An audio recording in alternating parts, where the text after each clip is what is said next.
السلام علیکم ورحمۃ اللہ وبرکاتہ۔ ساتھیوں، استادوں نے مقدس اوراق کے حوالے سے جو بیانیہ جاری فرمایا تھا وہ ایک بار دوبارہ سماعت کریں، کیونکہ دور حاضر میں جتنے بھی یہود و نصارہ کے غلام ہیں وہ دین سے خود بھی بیزار ہیں اور قوم کو بھی اس سے دور رکھنے کے لیے انہوں نے بہت ساری قانون سازیاں کر رکھی ہیں۔ تو اسی حوالے سے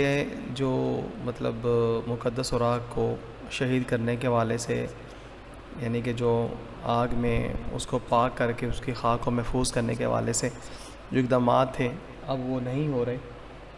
کیونکہ حق میں وقت کی طرف سے جو قانون سازی کی گئی ہے اس میں بہت سے فکری ساتھی جو ہیں، درویش جو ہیں، ان کو پھر مشکلات کا سامنا کرنا پڑا۔ اس حوالے سے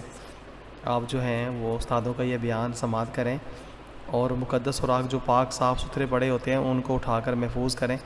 اور گندگی کے حوالے سے جو آپ نے فرمایا ہے وہ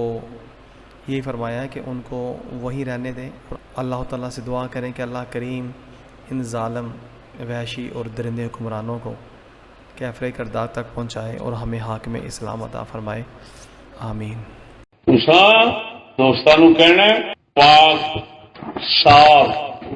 مقدس اوراق چکو قرآن محل شریف کے اندر محفوظ کرو، لیکن جڑا پلیتی لبڑیا ہے انہوں نہیں چکنا۔ چک کے پلیتی نال رکھو گے تو خود گستاخ کافر شمار ہو جاؤ۔ اگر تساں چلایا تو جیل جاؤ، لہذا اوتھے کھلو کے جتھے اللہ دا نام پیا پلیتی آخو اللہ جنہ سانو ٹکیا ہے روکیا ہے، ساری پیش نہیں چلن دیتی،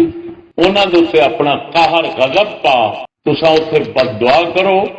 حکومت سکولی بلیکیوں کے خلاف، ہو سکتا ہے تے لفظ اللہ نے غیرت دین،